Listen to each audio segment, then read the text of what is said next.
Hello friends. चलिए इस video में बात करेंगे एक बहुत ही इंपॉर्टेंट फिजिक्स कॉन्सेप्ट के बारे में जहाँ पे बच्चों को जनरली कन्फ्यूजन भी हो जाती है। तो हम सब ने पढ़ रखा है कि भाई force on a charge particle placed in magnetic field, मतलब कि किसी भी चार्ज पार्टिकल को जब हम मैग्नेटिक फील्ड में रखते हैं तो उसके ऊपर जो फोर्स लगता है वो होता है Q times V cross B। तो यहाँ से हम कह देते हैं कि भाई जो मैग्नेटिक फोर्स है वो वेलोसिटी के भी परपेंडिकुलर है और मैग्नेटिक फील्ड के भी परपेंडिकुलर है। और यहाँ से हम कह देते हैं work done by magnetic force जो है क्या है, जीरो है। ठीक है। बट कभी कभी किसी प्रॉब्लम में हमारे सामने ऐसी सिचुएशन आ जाती है जब देख के हमको लगता है कि नहीं यार, मैग्नेटिक फोर्स वर्क तो कर रहा है। ठीक है।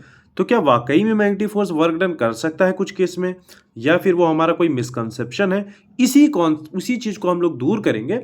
ग्रिफिथ का एक डेविड ग्रिफिथ का एक एग्जाम्पल है, उसको मैं इलेबोरेटली एक्सप्लेन करूंगा with proper mathematics and all. और हम लोग बिल्कुल अच्छे से समझेंगे कि भाई ये केस है क्या, ये पैराडॉक्स मतलब एराइज कैसे हो रहा है और उस पैराडॉक्स को सॉल्व कैसे करेंगे। ठीक है। तो चलिए हर एक चीज को मैथमेटिकली और बिल्कुल अच्छे से उसका फिजिकल इंटरप्रिटेशन समझते हुए सॉल्व करते हैं। तो चलिए पहले इस क्वेश्चन का मैथमेटिकल एनालिसिस करें। उससे पहले कुछ प्री रिक्विजिट है वो भी हमको पता होना चाहिए। तो एक तो चीज़ आपको पता होना चाहिए कि मान लीजिए कोई चार्ज पार्टिकल है, वो v वेलोसिटी से किसी मैग्नेटिक फील्ड में जा रहा है, तो उसके ऊपर जो मैग्नेटिक फोर्स लगती है वो होती है Q times V cross B। और यहाँ से मैं ये भी कह सकता हूँ कि जो मैग्नेटिक फोर्स है वो परपेंडिकुलर होगा वेलोसिटी के भी, और जो मैग्नेटिक फोर्स है वो परपेंडिकुलर होगा मैग्नेटिक फील्ड के भी। ये तो हम क्रॉस प्रोडक्ट की प्रॉपर्टी से कह सकते हैं। और अगर मुझे वर्क डन लिखना है, मान लीजिए work done by magnetic field, तो that would be FP dot DL लिख देता हूँ। और DL को क्या लिख सकता हूँ, VDT। तो फोर्स हो जाएगा Q times V cross B dot VDT। अब देखिए ये जो फोर्स है ये तो परपेंडिकुलर है वेलोसिटी के, और इसका जब मैं डॉट प्रोडक्ट वेलोसिटी के साथ लूँगा तो दो ऐसे वेक्टर जो परपेंडिकुलर होते हैं उनका डॉट प्रोडक्ट जीरो होता है। तो work done by magnetic force हमको क्या मिल जाएगा, जीरो। तो ये कॉन्सेप्ट तो हम लोग पढ़ते हैं कि भाई work done by magnetic force is zero. दूसरी बात, एक चीज़ और हमको थोड़ा सा पता होना चाहिए कि मान लीजिए कोई वायर है, इसमें कोई करंट फ्लो हो रहा है और इसका लीनियर चार्ज डेंसिटी दे रखा है लैम्डा, और जो ड्रिफ्ट वेलोसिटी है सपोज W मान लिया, ड्रिफ्ट वेलोसिटी को W मान लिया। तो मैं करंट को, जो करंट होता है वो इसको क्या लिखते हैं, dQ/dt लिखते हैं। dQ को क्या लिख सकता हूँ भाई मैं, linear charge density that is lambda into distance को, लेंथ को लिखना होगा तो मैं इसको WDT भी लिख सकता हूँ, और ये DT हो गया।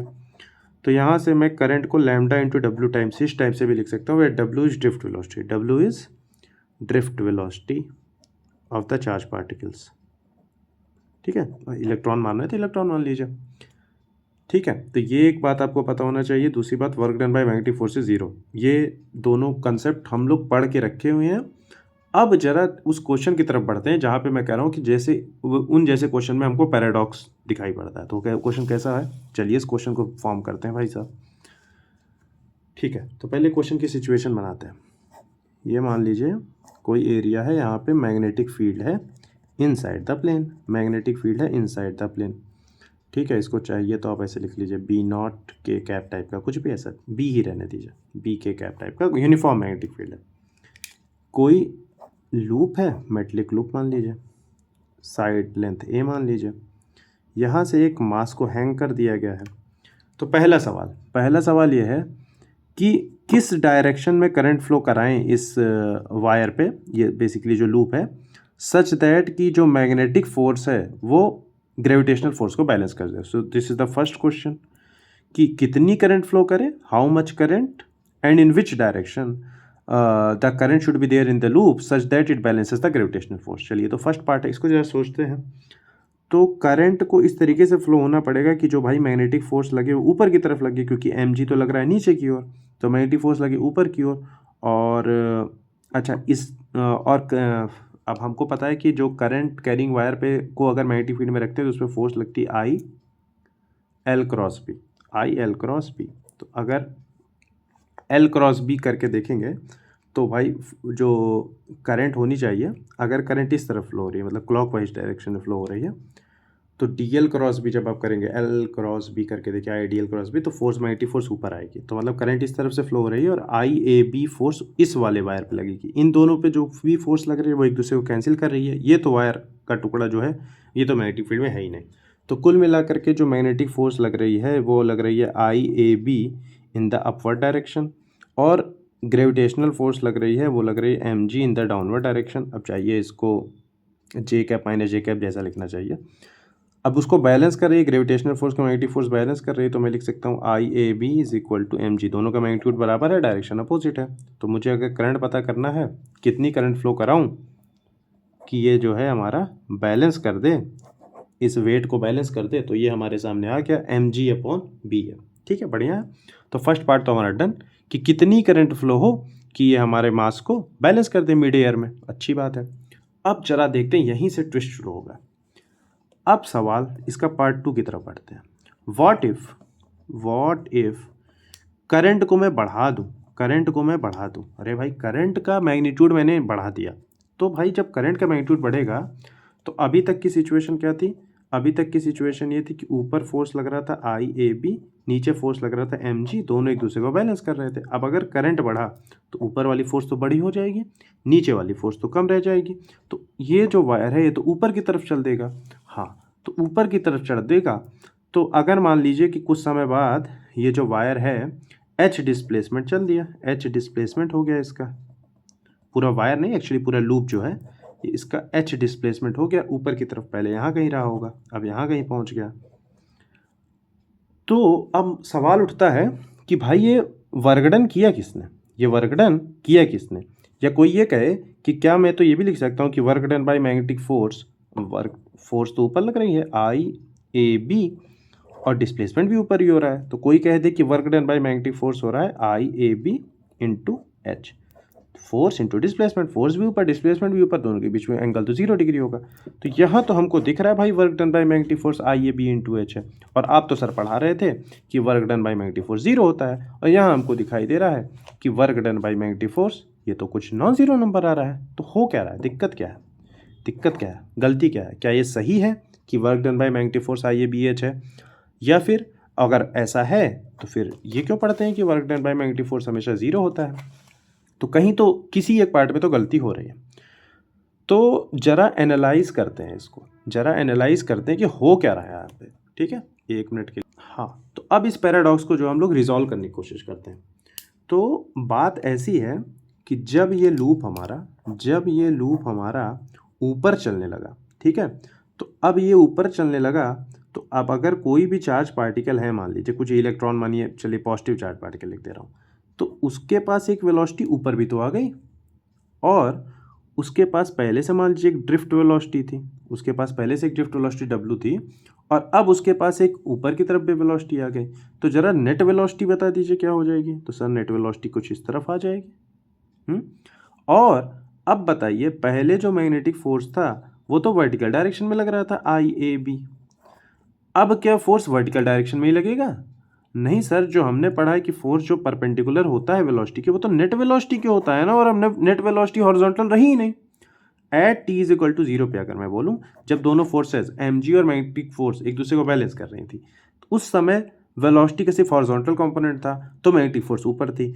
अब जब ये लूप ऊपर बढ़ा, जब करंट आपने बढ़ाया, जब ये लूप ऊपर गया, तो अब नेट वेलोसिटी इधर आ चुकी है, तो अब जो नेट फोर्स होगा भाई वो तो इस तरफ हो जाएगा। अब तो मैग्नेटिक फोर्स इस तरफ है। अच्छा, तो ये मैग्नेटिक फोर्स अब इस तरफ है। अब इस मैग्नेटिक फोर्स के जरा 2 कंपोनेंट भी हम निकाल सकते हैं। कैसे निकाल सकते हैं? अगर इसका वर्टिकल कंपोनेंट मुझे चाहिए, इसकी वजह से एक चार्ज को देख रहा हूँ जिसको Q लिख दे रहा हूँ मैं, ठीक है, तो Q और V वेलोसिटी W है और मैग्नेटिक फील्ड B है। तो QWB फोर्स जो है लग रही है किधर लग रही है? ऊपर की तरफ लग रही है भाई। QWB फोर्स किस तरफ लग रही है? ऊपर की तरफ लग रही है। और तो इसको जरा मैं दूसरे पेन से बना लेता हूँ। ये वर्टिकल कंपोनेंट आ गया फोर्स का, मैग्नेटिक फोर्स का वर्टिकल कंपोनेंट है। अच्छा, इस U के भी एक परपेंडिकुलर फोर्स लगी, तो U क्रॉस B इस तरफ को लगेगी, हॉरिजॉन्टल कंपोनेंट भी आ जाएगा फोर्स का। क्या है भाई? तो ये हॉरिजॉन्टल कंपोनेंट क्या आ जाएगा?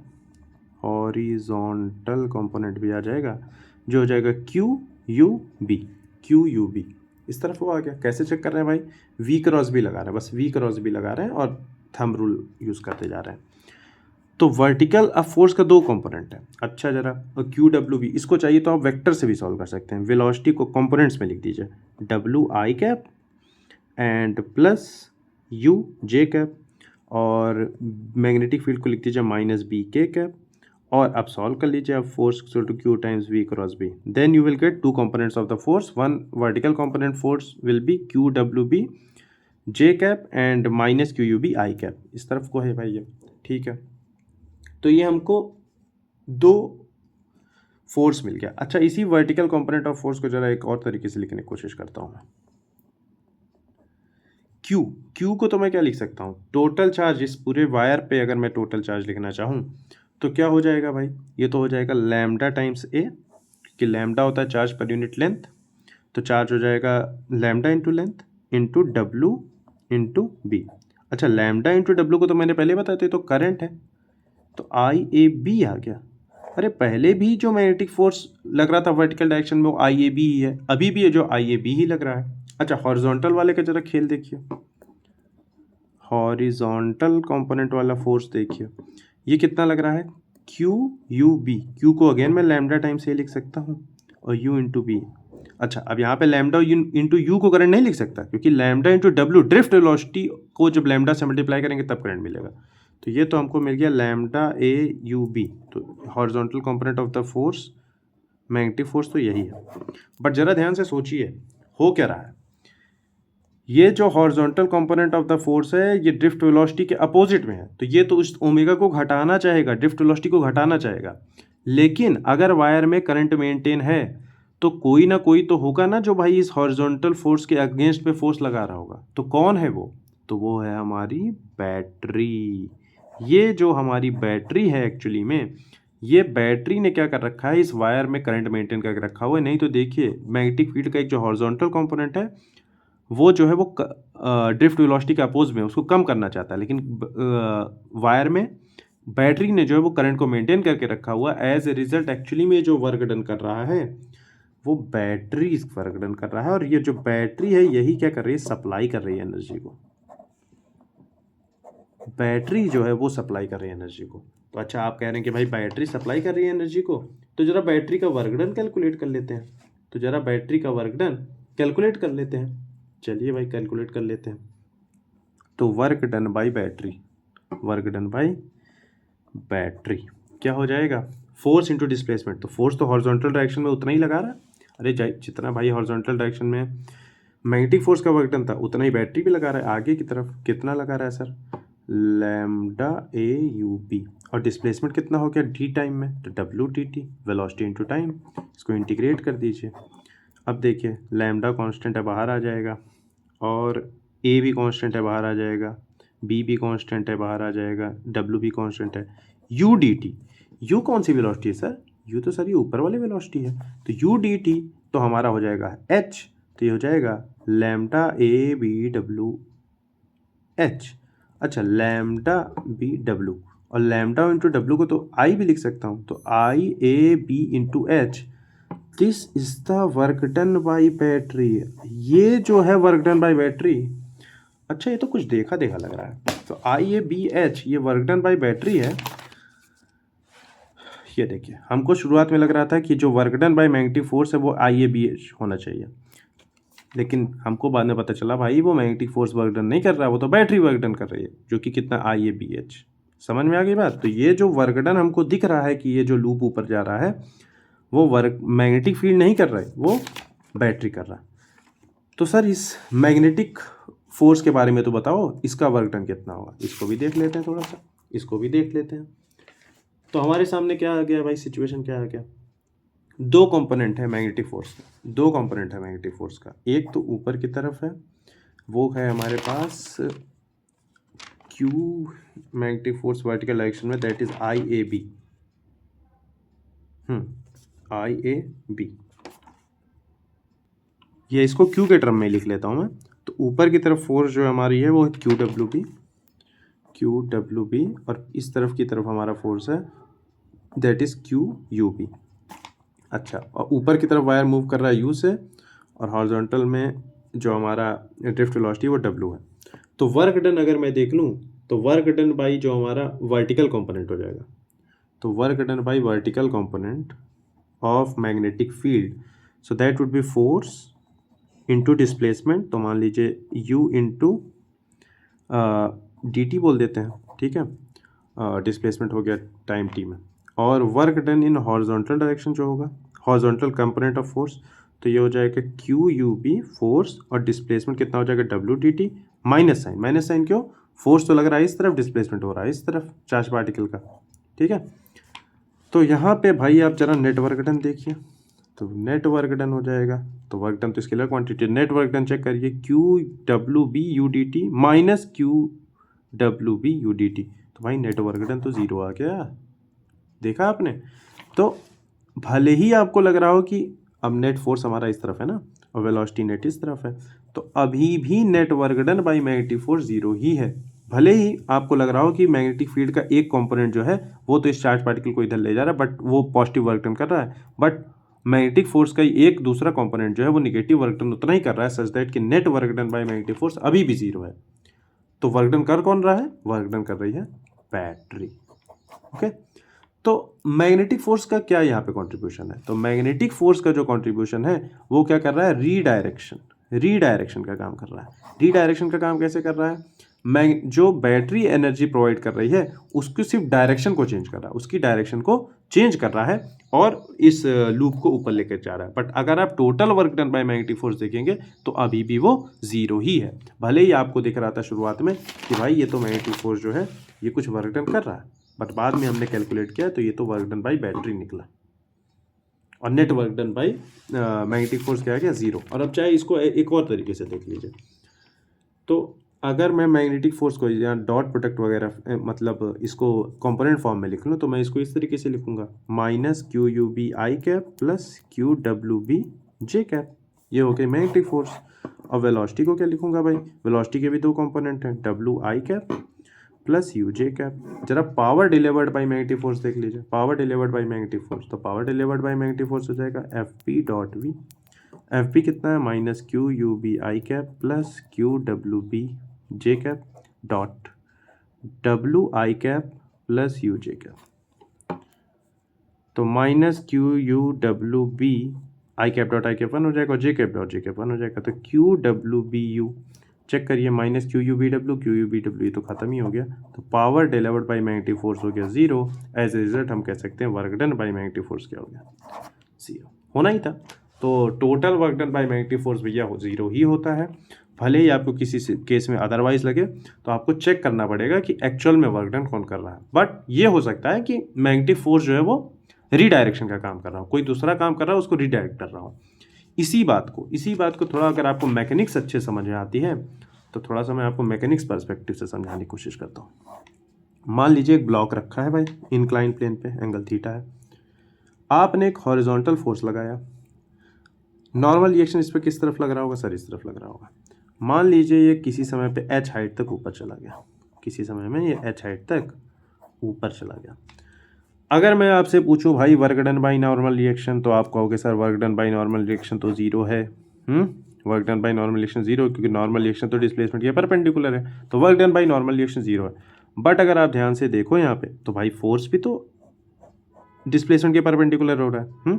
मतलब वर्क डन कर कौन रहा है, फिर वर्क डन कर कौन रहा है, तो हो ऐसा रहा है कि नॉर्मल का दो कंपोनेंट है। देखिए अगर ये एंगल थीटा, ये भी थीटा हो जाएगा, ये थीटा हो जाएगा, ये हो जाएगा एन कॉस थीटा और यहाँ आ जाएगा एन साइन थीटा।